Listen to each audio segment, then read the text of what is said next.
নির্বাচন ফলাফল আরেক জিনিস, কিন্তু সত্যিকারের যে ভালোবাসার জয় আছে আপনাদেরকে যখন দেখি, এই ভালোবাসা শুধু ফজল সাহেব আপনাদের দেন নাই, আপনারা ফজল সাহেবকে দিচ্ছেন।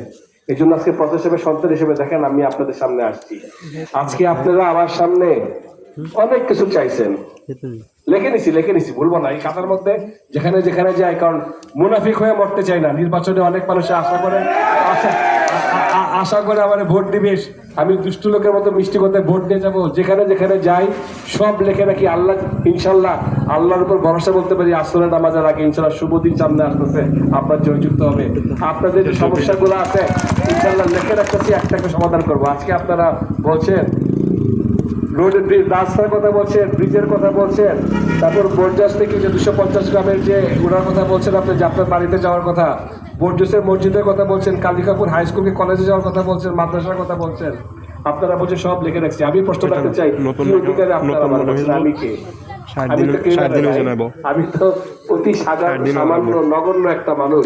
আমি ফজল সাহেবের সন্তান, আমি আপনাদের সন্তান, আমার বাড়ি মাধবপুর, আমি মাধবপুর চুনারগাঁয়ের সন্তান। আপনারা যে এত বড় দায়িত্ব আমাকে দিচ্ছেন, আমার কোনো ক্ষমতা নাই, তারপরে কি অধিকারে আপনারা দিচ্ছেন? অধিকার একটাই, আপনারা দীর্ঘ 50 বছর ধরে রাজনীতির নামে আপনারা বঞ্চিত। নির্বাচন আসে, নির্বাচন যায়, সুন্দর সুন্দর কথা বলে ভোট আপনাদের নিয়ে যায়। যারা ভোট নিয়ে যায় তাদের ভাগ্যের পরিবর্তন হয়, যে কারণে তারা এখন বেশিরভাগই দেশের মধ্যে নাই, সব দেশ ছেড়া পালাইছে। আপনাদের ভাগ্যের পরিবর্তন হয় নাই। আজকে আপনারা সামান্য রাস্তা তো আপনার অধিকার, জন্মগত অধিকার, কেন দিবে না? আজকে আপনার আমাদের কোমলমতি শিশু সন্তানদের স্কুল কলেজে যাওয়ার, ওইটা তাদের শিক্ষার তাদের অধিকার, কেন দেবেন না? আপনি কলেজের কথা বলতেছেন, কলেজে কে পড়বে? এই এলাকার সন্তানরা পড়বে। এলাকার সন্তানরা পড়লে এলাকা উজ্জ্বল হবে, এলাকা উজ্জ্বল হলে অর্থনীতি মুক্তি হবে। এটা তো ফজল সাহেবের রাজনীতি। সারা জীবন তো আমরা এই রাজনীতি করে আসছি যে মানুষকে অর্থনৈতিকভাবে মুক্তি দিব, অর্থনৈতিকভাবে সচ্ছলতা দিব।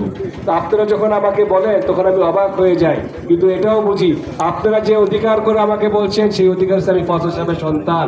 আপনারা যে অধিকার করে বলছেন, কারণ আপনার গত শুধু 50 বছর ধরে, বিশেষ করে গত 20 বছর ধরে আপনারা বঞ্চিত শুধু উন্নয়ন থেকে নয়, বঞ্চিত আপনারা ভোট দেওয়া থেকে। তাই আপনারা যখন আমাকে দেখেন, আমার মধ্যে অথবা আমার বাবা ফজল সাহেবকে দেখেন, আমার মাধ্যমে অথবা ফজল সাহেবকে জানাবার জন্য এত কিছু আপনাদের দুঃখের কথা বলেন। মানুষ তো দুঃখের কথা আপন জনকেই বলে, এটা বললে আমি নিজেকে সান্ত্বনা দিই। কিন্তু আমি এতটুকু বলতে পারি যে অধিকার করে আপনারা আমাকে বলছেন, তাহলে আমারও তো আপনাদের উপর অধিকার আছে না ভাইরা? আমি তো আপনারা যদি আমাকে সন্তানের মতো বলে থাকেন যে আপন কথা, নিজের দুঃখের কথা বলেন, তাহলে আমারও দুঃখের কথা রয়ে গেছে। অতীতে আমার বাবা চুনারগাঁ থেকে সে আসলে ভোট না পাওয়াতে আব্বা নির্বাচনে জিততে পারে নাই। অতীতে আমি অতীতে থাকতে পছন্দ করি না, আমি সামনের দিকে তাকাতে পছন্দ করি। আমি বিশ্বাস করি সামনের দিকে তাকালেই একমাত্র একতাবদ্ধ হয়ে আমরা সামনে আগাতে পারবো। আমরা বিশ্বাস করি সকলকে নিয়ে সুন্দর একটা পরিবেশ করতে, যেখানে কোনো ভেদাভেদ থাকবে না, যেখানে কোনো দলাদলি থাকবে না, আমরা সবাই এক।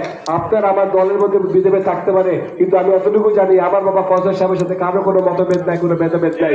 আমার বাবা ফজল সাহেব কারো কোনো ক্ষতি করে নাই, কেউ বলতে পারবে না আমার আব্বা কারো ক্ষতি করছে। তো সেটাই যদি হয়ে থাকে, সুদীর্ঘ 30 বছর 35 বছর যে ব্যক্তিটা আপনাদের পাশে থাকার চেষ্টা করেছে, আপনাদের দুঃখী হয়ে মন্ত্রী মিনিস্টার না হয়ে আপনাদের বাসায়, মায়েরা আমার আপনাদের বাসায়, বোনেরা আমার, মায়েরা আমার আপনাদের বাসায় আপনারা বলেছেন।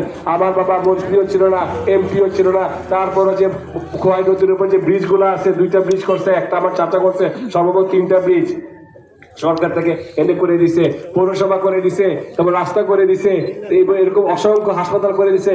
আপনারা